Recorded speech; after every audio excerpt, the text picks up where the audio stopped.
This is the first part about Søren Kierkegaard, the Danish philosopher and author, who lived a very short life from 1813 to 1855 and led us into his world of knowing who we are, who he is. He wanted to understand life through becoming real. What is it, becoming a real person, subjective individual? And he is born in Denmark in a time where the Danish had very, very hard times after the loss of Napoleon's endeavors and wars in Europe. They had allied with him, the Danish king, and so in that same year, 1813, it was a year of bankruptcy in Denmark and very harsh and hard times. But his family had better times, as I will talk about in a minute. The interest for Søren Kierkegaard seems to be, well, maybe because of his Danish origin, very natural for Scandinavian people, because he's part of that literature that make them understand who they were and show the way to understand the subjectivity in life and the personal view as it was like put forward in his thoughts and ideas. He really wrote a lot in that short period of life, and of course he wrote into his own time and not for the people who are living afterwards. But at the same time, the special thing about him, what makes him alive today, is he wrote about what is commonly human. This human aspect in his writings has had its lasting impact up until today, because even though there are many places where he's talking about his time and his own studies and parents and especially his father and his love life with the girl Regina and what's going on around him, he is at the same time occupied with these deeper questions that are of very, very open human character. And so he was actually from a time that was called the golden age of personalities in the Romanticism in Europe, but also in Denmark, where we had several well-known personalities that also became known outside of Denmark, like Grundtvig, Heiberg, Øgenschläger, and H.C. Andersen, one of the most famous, the writer of the poems. The same with Heiberg, and Grundtvig, the big father of the Danish nation when it comes to language, culture, and songs, and the renewal of the identity in the way of understanding both Christianity and the modern times. We have to understand that that time between 1813 and 1855 was also a time of change, and he just reached that time before he died, because it was the time where, like in 1830s, many nations in Europe were trying to figure out what's going on a public level. Is this gonna be a revolution against the kings and the monarchs and one man's rule? Um, some called it the tyranny of the kings. And so he had also to deal with these questions like the others in his time as well. And he was skeptical to that type of change, and the people, the masses, the people leading in democracy was not really what he could see would lead to a fine ending. He wanted to keep the king and the king's house, and he supported that, as I will talk about later. But it was a time of changes, most definitely. He came from the city town of Copenhagen. That's a very, very well-known town in our days. It's a beautiful tourist attraction and destination for really many people, and it's a town that has really cultivated its architecture and places. So it became it's one of the cozy, nice, and well-visited towns in Europe. At his time, it was a town as described in history books and by the authors who wrote about him, of course, looking back at his time and place he lived. It was really a town that had some good places in it, but a lot of misery as well.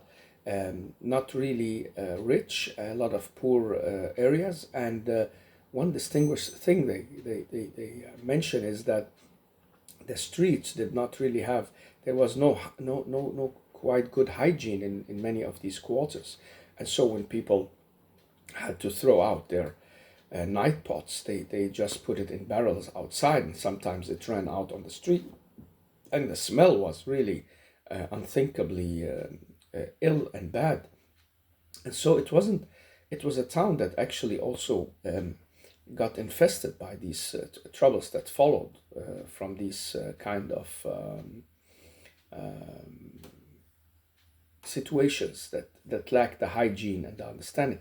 It was also a town that had around 120 to 130,000 people at that time living in fairly small square miles. So they had really to squeeze themselves in to be within the limits of the borders of the town. You must imagine Copenhagen at that time was Copenhagen, as they say in Danish. And Copenhagen, it means it's the harbor for trade.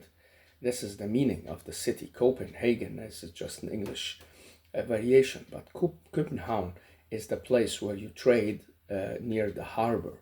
And at that time, well, Denmark was really eastward and northward bound, so that's why Copenhagen became a center. It was more focused on the North Sea with Norway, Sweden, and the countries to the east than being one-sidedly westward or southward. Doesn't mean that the English connections weren't good, but actually the English had bombarded Copenhagen at that time, and in just 4 or 5 years before he was born, and so laid the town in ruin as well. And so this is the town he comes from. There wasn't also so much amusement at that time. There was the animal park. It was fairly small. There was the king's garden in Copenhagen, Kongens Have. Then there was in Frederiksberg that castle that was a very closed area for ordinary people at that time, but was open. It became open to the public some years later, so people could go there and sit. Also, Soren Kirkegaard did the same thing.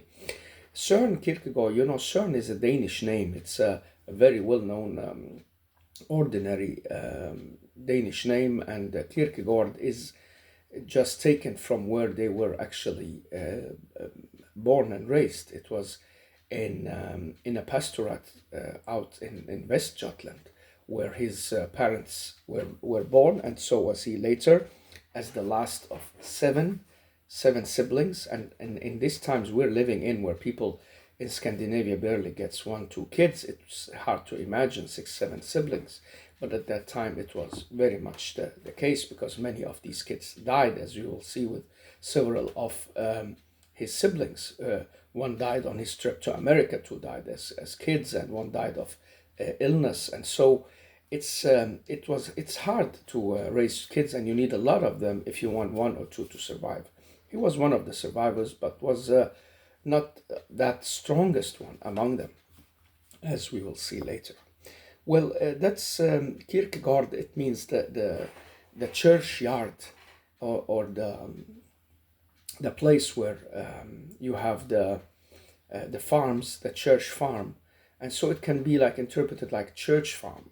And so his name is a bit funny. You can say it's a church farm, Søren the church farm. It's and many people had a certain extra name behind it, like the common place where they came from. So if you were from a from a special town, you could be called after that town, or maybe mostly you called after your father.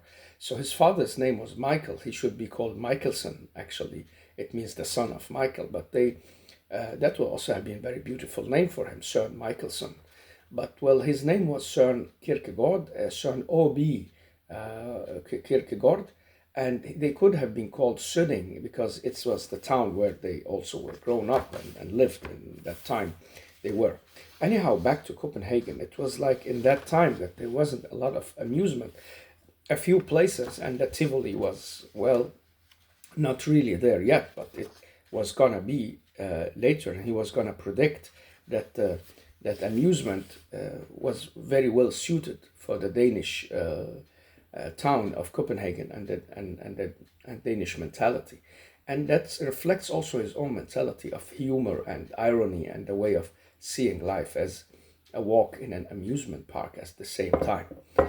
He was, as said, born in 1813, and we have to look back at his family to understand a little bit about his conditions and how he was born and lived at that time in his birthplace.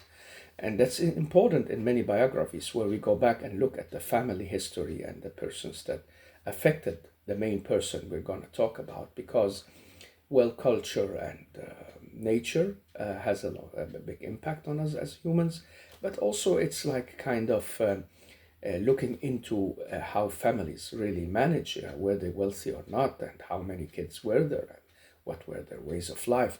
All this has an impact on the person that we're going to look into. Question is it significant? Because sometimes we can hear a lot of authors writing their biographies and speaking in length about their parents and history and all that, but what relevance does it have? Did he become famous and clever because of that family or despite that family? This is maybe what interests us most. Was it the conditions at home that helped him get where he came, or had these troubles and thoughts that he had? Anyhow, it will shed light on his personality and way of thinking. And so let's go to that. We are back in Copenhagen. Back from Copenhagen to West Jutland, the far side of West Jutland, all the way out in near the Western Sea, near Rinkeby and Skjern.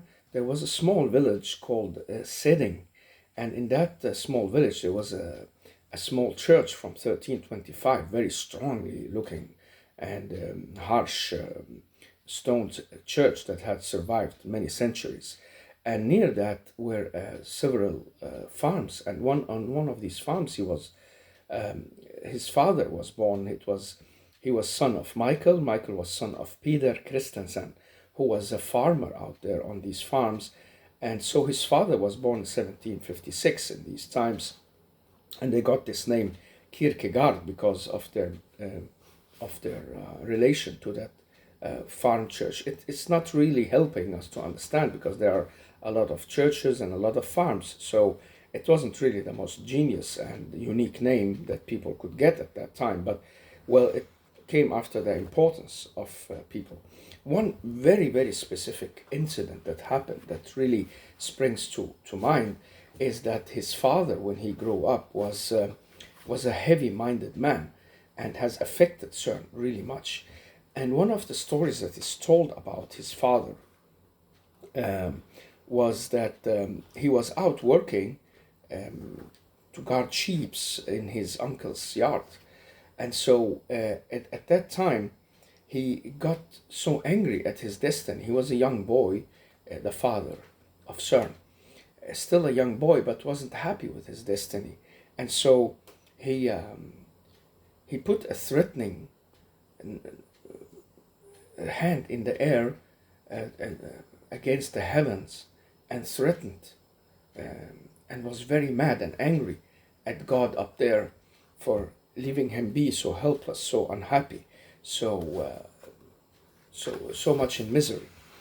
And this was told by the other son of him, Peter Christian, who told that in his memoirs about his father.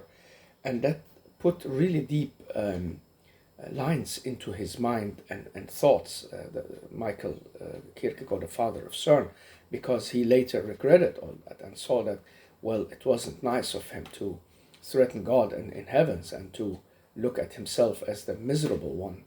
And that also made him very heavy-minded later in his very deep practice of religion and Christianity, as he thought it would like bring him closer to salvation. And so that incident stayed with him and kept like getting up in his mind whenever he wanted to interpret life and what's happening around him, the loss of his kids, the troubles that he had in his life, and he saw that this would be a curse on the family. And this became a very central issue, that he was really overstepping his boundaries when he was like speaking or angry at that righteous God that he believed in. And so that kid went later, they say the same year or the years later, to work in a new place where they fix shoes and they fix socks, and so it was called hosekrammer. It means the person who fixed the leather work or the socks and feet work of people, and that became a trade that he started and learned how to do, and later actually made him rich, and it meant that he could expand, getting a lot of clothes and trading with several kind of goods. And so in the end, he took so much in of both money and new goods coming from West India, like sugar and coffee and other specialties from China and the West Indian islands of Denmark at that time. In the 1780s and 90s, it was really flourishing for him. And so he made it all the way to Copenhagen in his younger days and established himself in Kirkegård, where he had a big shop there. He could sell his goods. So maybe in looking at it in other ways, that angriness at God, that the Spirit call for help were maybe answered, and maybe his repentance, to look at it with his view and eyes as a religious person, made the difference. So it wasn't just a curse, but maybe also a kind of an opening.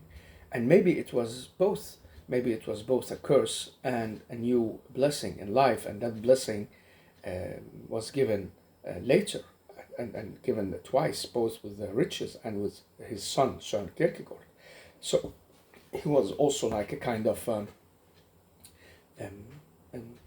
something to like look up at, and see that if his father could see how he made it all the way up to today, and I, as a fugitive kid from Lebanon with a Muslim Arabic background, is reading intensely in Kirkegård and trying to understand him and live with his ideas and words, and how many people in the East and West and around the world and globe has been affected by his words and thoughts. Maybe he would have really seen it as his biggest blessing in life to have had this son, and has affected him the way he has.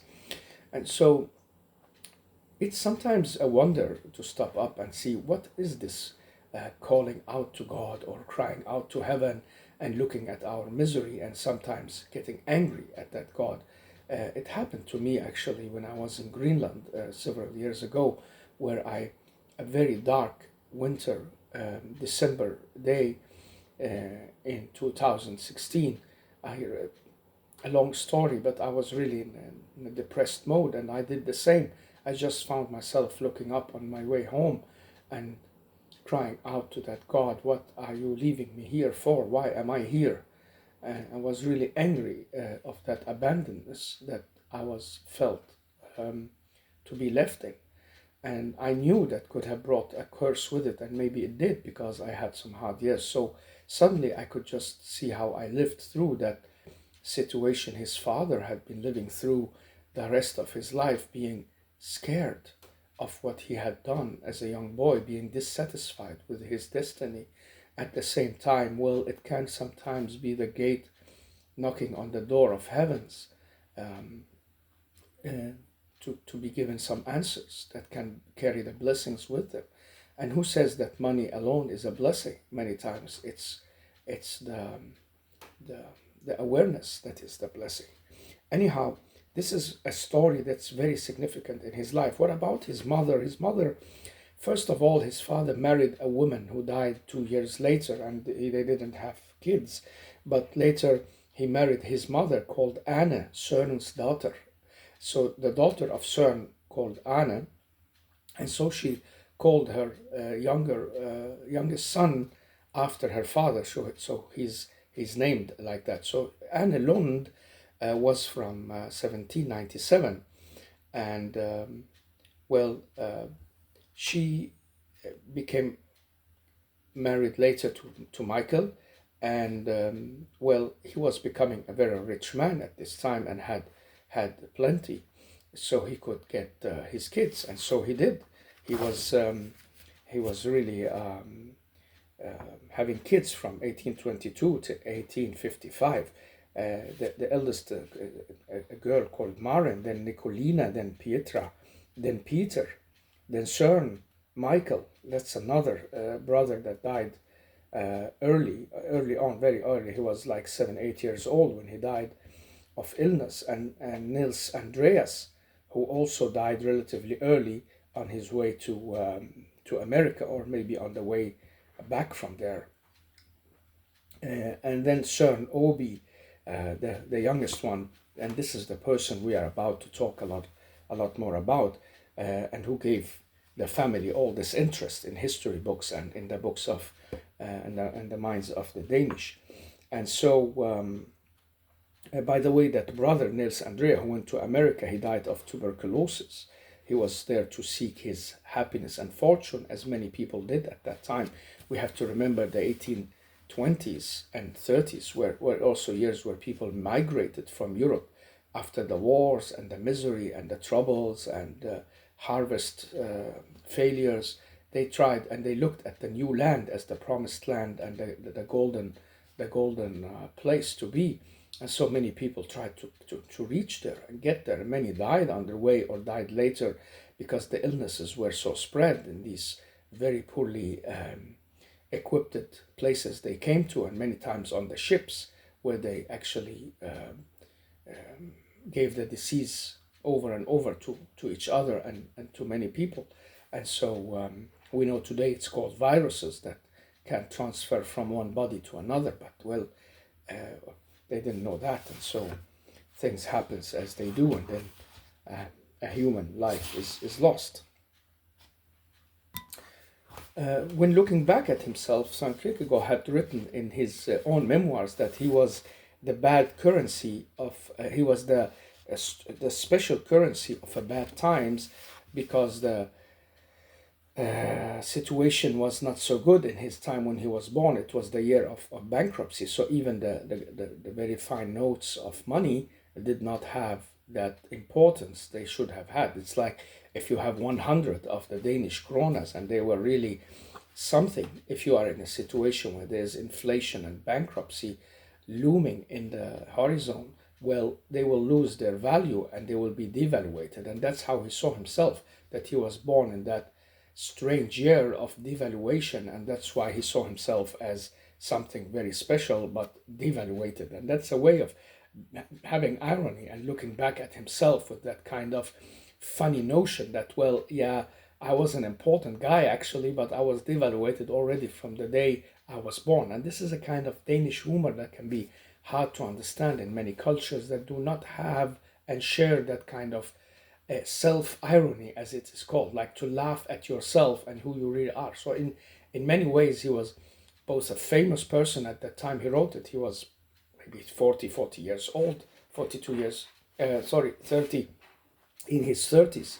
And so, well, he was already on his way and had his father's fortune to work with, and well, he was well placed. So how could he look at himself as devaluated person born in that year? That needs a lot of self-insight and irony and a special cultural understanding to get into that. And so it gives us a sense of both the Danish way and his own way of putting himself above and beyond himself as well, like you laughing at yourself. Well, what's the trouble in that? The story about the year he was born was actually also intriguing, because many people lost their money and their businesses, and some people actually committed suicide and flew the country at that point, because, well, bankruptcy means that you have nothing to build on for many people, and especially the tradespeople who were living off the trust in the in the state's economy. But how did his father manage that was actually kind of a blessing and kind of a brilliant look into the situation. It was like, because many people had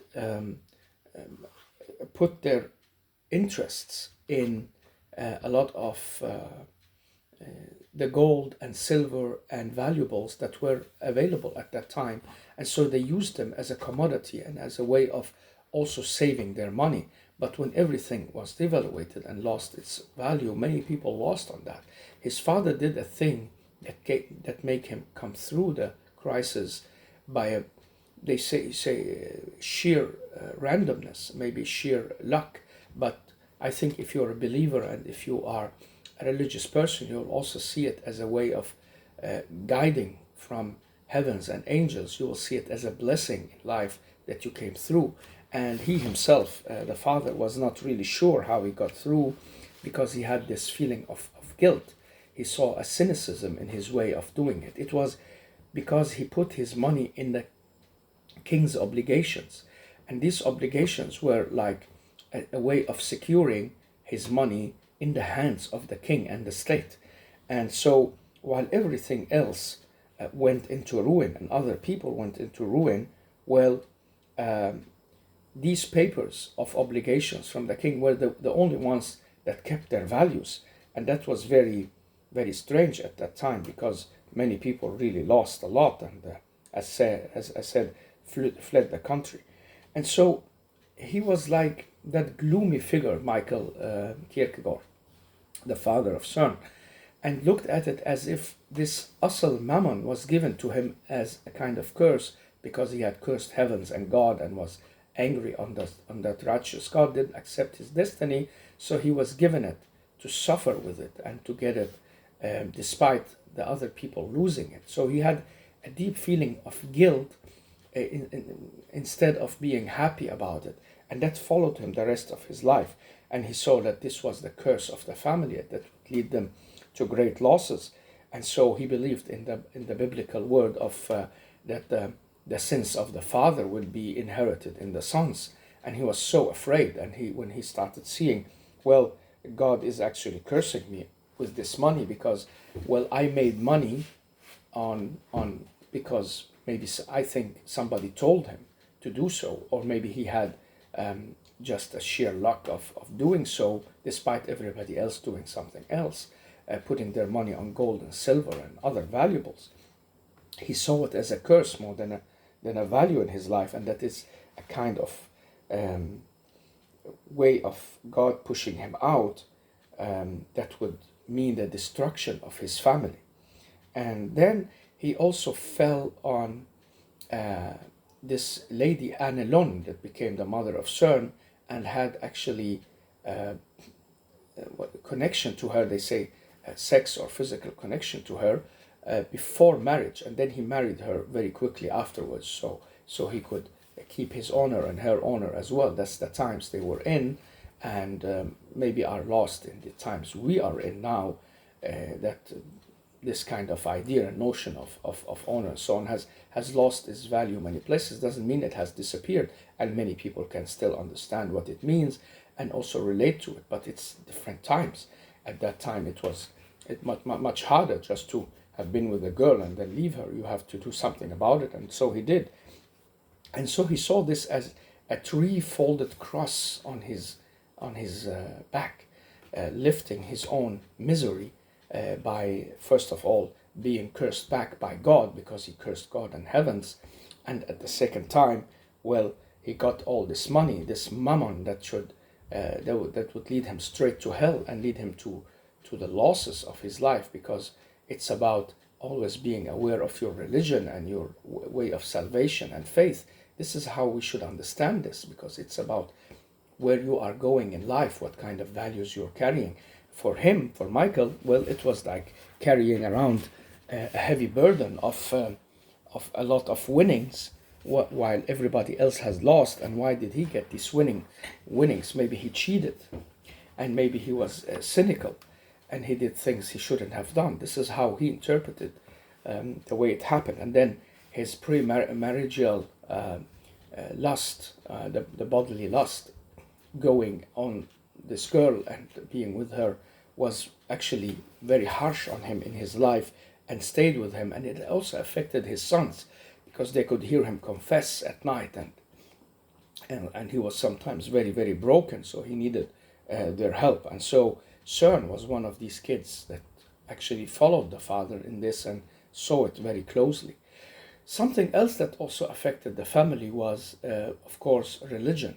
They were all Christians, and Denmark was a Lutheran country, and it was like the solemn way of being religious at that time. There were some Jewish minorities, and people with other religions were not given access to society or work. Even the Jewish minorities were actually put into small, ghettos and places to trade and live. But then things started opening up there in the mid 1800s, where people with Jewish background were more assimilated into the Danish society and integrated, and you can trace that all the way back to that time as well. Some of the most known authors and writers and people who became famous had this Jewish ancestry and background, and this is something also to be understanding that is not mentioned a lot many places, that that Jewish community was in a changeable situation at that time, from being not really welcomed for many hundreds of years as the people who killed Christ and the refuser of the Savior and so on, to becoming like part of society and having influence on it in many places, and in Europe particularly. And so we have to understand from that time that they were religious in a Christian Lutheran way. Lutheran, it's called after the priest Martin Luther, who made his thesis in Heidelberg in Germany about his critique of the Catholic Church and the way it used religion and interpreted the religious ways of living, and that kicked a revolution where he almost got killed, and he was imprisoned, and he was hidden for many years. And then later it became like a mainstream way of understanding Christianity in a new light, called the Reformation of Christianity, and so becomes the Protestant movement as an opposition to that Reformation that happened at the same time. And so that was the effect on Denmark and the northern countries, that they were under the understanding of the Lutheran ideas. And these Lutheran ideas were also very much inheritors of that seriousity that was in the Catholic Church. It was not that light living way that we can see today in my time in Copenhagen and among Christians and even priests and people who are practicing their religion. This would be seen as a very light and not so serious way of doing Christianity. Not all, of course, but mostly society has gone away from practicing the traditions as they should in the old days and as they were seen by these old people. But the father of Soren was very affected by that kind of Christianity that was gloomy. And when they say serious and gloomy, it's the meaning of it can today be very negative. At that time, it was just taking your religion seriously and becoming part of the way for salvation and getting God's love on the way to Christ and on the way to God's heavens. So we interpret it today as what a gloomy, heavy-minded guy he was. But he was part of that what was called the movement of the Herrnhut, the servants of God, a movement that came from Germany, had its root in the Böhmen and Saxon areas, and then took to Christiansfeld in the southern part of Jutland in Denmark and had its headquarters there. And they say they are from the 1770s, sometime around that. And so you can see 100 years later they had a great impact also on society, and I know they had impact on Greenland especially in their way of practicing the religion and the religious ways. And his father, Michael, was part of that movement and lived with it, and so he had this great religious affection with him in his life and in his family from childhood on. It was very important. Being Christian was what meant the most to people, and was always like a kind of inner conscience contradiction between life and the afterlife and how they should live according to the Christian values. And so you can see what kind of family he came from. And so this was the like dark, gloomy side, the heavy-minded seriousness that maybe also casted its shadows on him in his life. The other side is from his mother, Annelun, who was, as they say, small and round and very cheerful lady, who gave him part of her DNA, and so also her way of being, that cheerful and funny and easy laughing woman, that also made things cheerful around her. And so his friends and the people who looked into the life of that philosopher we are talking about, Soren Kierkegaard, they could see that, well, he was actually affected by his mother as well, because he had that humor in him, and he had that very sharp way of commenting on situations, all the way back to his school. There is a story from his schoolmaster later who told, well, he was actually going around telling the kids, if they had ever been at this and that place. And so when the turn came to Søren Kierkegaard, he answered, yes, I have been in that place in my spirit. And he liked that very much, the teacher. And so he could come with these very clever remarks at some times that made him become noticed by his schoolmasters. He was also polemic. That means he liked to discuss things just for discussion, and to put things in a wrong way, upside down. And that could also sometimes and many times have upset both the school friends and people around him, and made him look irritating in the eyes of others. That was how he was a little bit, because he had his power mostly in his brains and his mouth, and not so much in his legs. He was a fragile kid who was, as they say, narrow and not so heavy in his structure. He was like a more kind of a skeleton, short guy. Then he was then he was heavy and like the typical Danish worker with that muscular bones, and that also reflected on his life in many ways. He got ill later in life and couldn't stand for days sometimes, and got bedridden. But that was much later. At that time, he was not really the strongest, but he was very bright in his head, and had really the wit and the understanding that made him the best companion for his father. And so in these years when he went to school from 1813 to 1830, he became quickly noticed by some of his teachers, and that's why later when they had to look back at him, well, they could remember that little kid, Søren, who had this special way about him. One thing that is mentioned about him is he was a teaser. He liked to tease people, but at the same time also very indulgent in himself, and that's usually not good.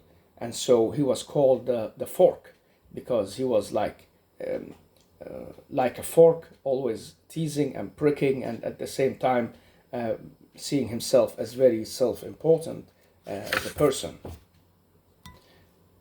When he spoke about his own youth and childhood, he could say something like, this is a quote from him, where he say, well, as a child I was very seriously raised in Christianity, and I was raised to be well behaved, and I was given that heavy mind that Alding, that means his old father, had carried with him. And as a child, given this behavior of an older man with heavy mind, that's too much for a kid to carry. That was terrible, he says.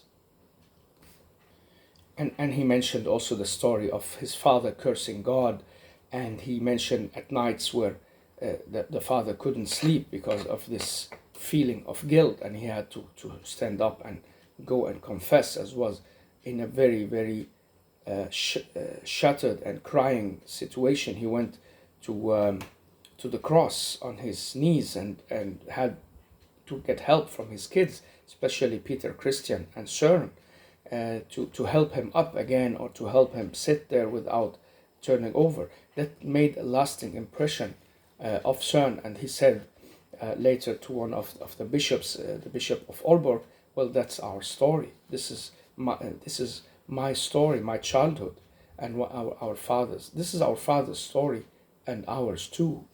And so you could feel that sadness and looking back at that situation as well. At the same time, he could mention good sides of his father, showing that he could be his best conversational partner. He could sit and talk with him for hours, and his father was very good at giving pictures of life and people, and putting up stories that could really ignite the kid's mind, and he liked that very much. And so he became at the same time a partner of his father and a follower of him wherever he went. He was the companion he took with him in many places.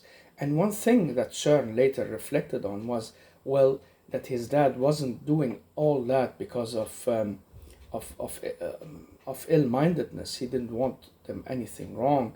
He was actually just doing it out of love, and that meant a lot to Soren Kirkegaard, that he understood that what his father had been doing, all his guilt, all his upraising, the conversations, the heavy mind, it was all out of the feeling of love, and that love, well, it can teach you how to love. That's like part of how he thought about this, that it was a harsh reality his dad lived in, but well, he was a true seeker and seeking the truth at the same time. And so he wrote later about his dad, that he, it was like a kind of ambivalent situation he was in, looking back at especially his dad. His mother he doesn't mention a lot, but when he wrote later about his dad, he was very like, well, at one point you see that he wasn't happy about how he did things in some ways, and in other ways he could describe that conversation and how he learned to think into theatrical ways and use characters and have these voices and dialogues, and where he could listen to his father giving a very clever answer. So he had also a lot of fantasy over him, as he would say, and at the same time that heavy burden of, like, it's like the father was putting the shadow of his own life and burdens on the kids without really understanding what he was doing.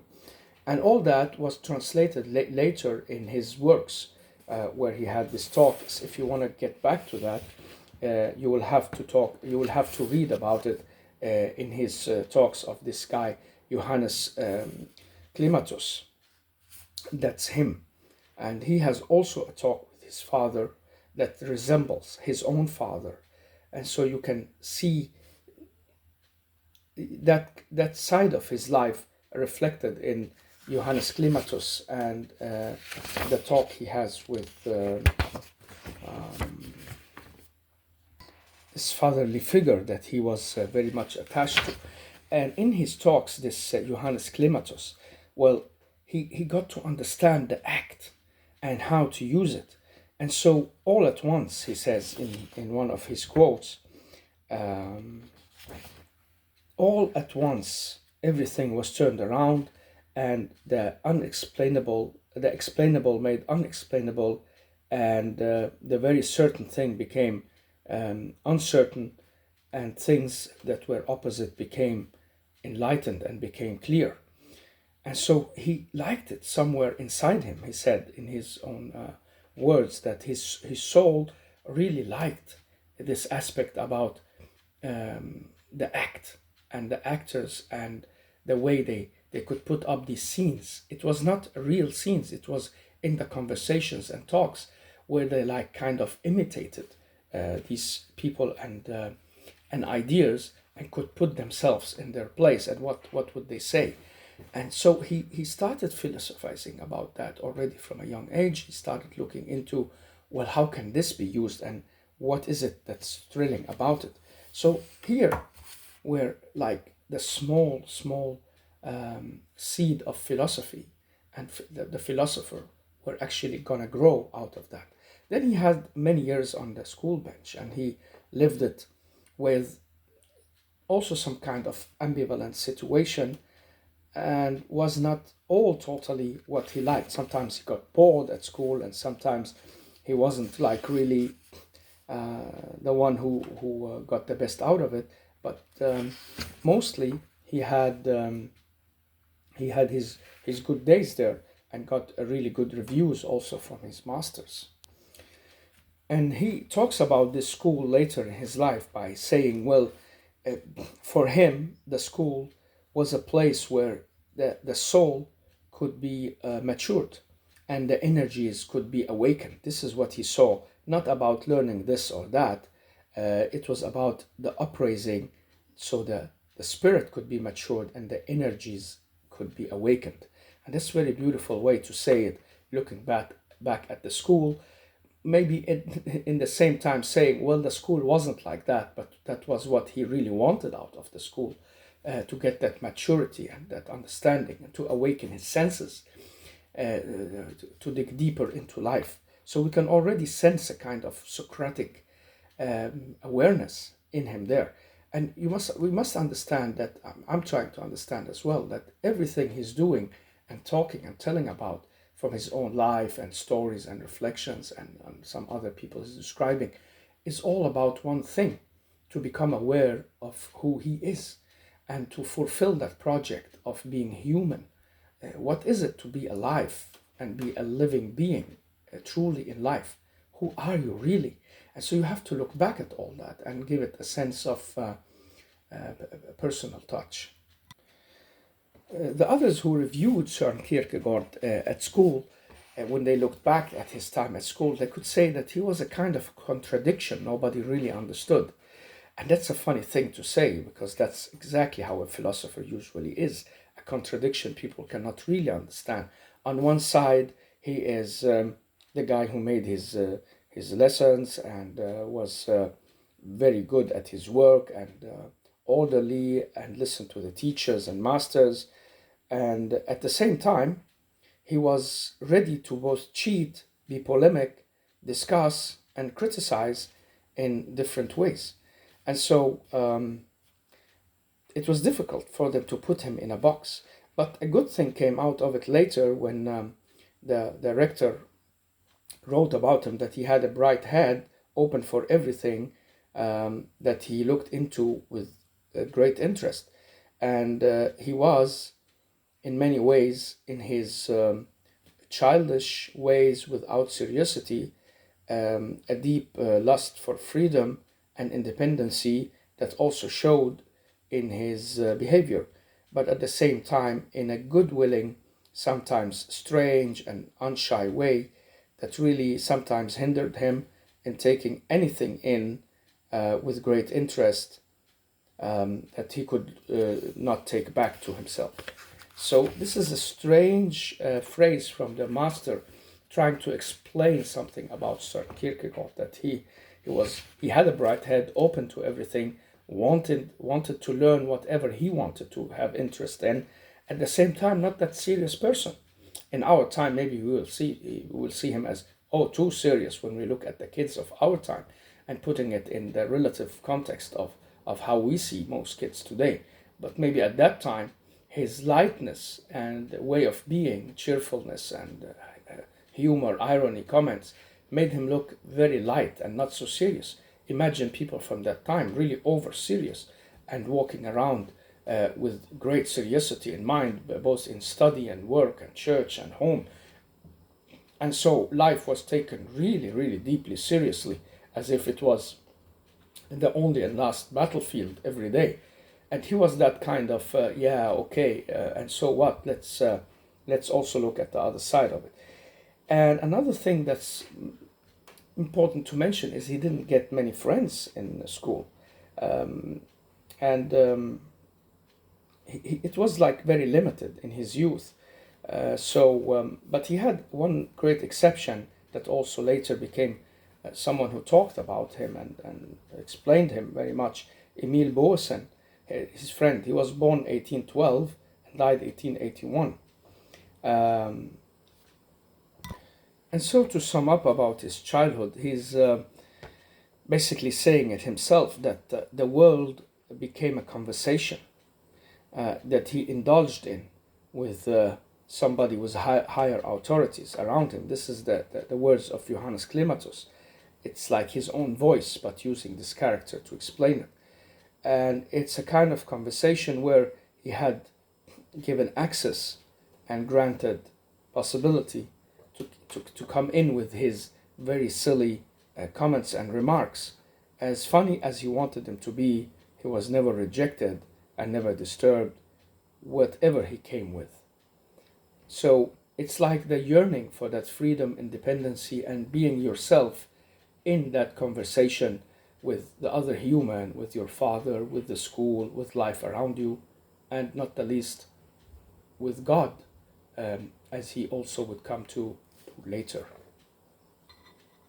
This was in the first part about his birth and childhood and the community around him, and in the next part I will continue talking about his study time and the time where he starts writing a bit.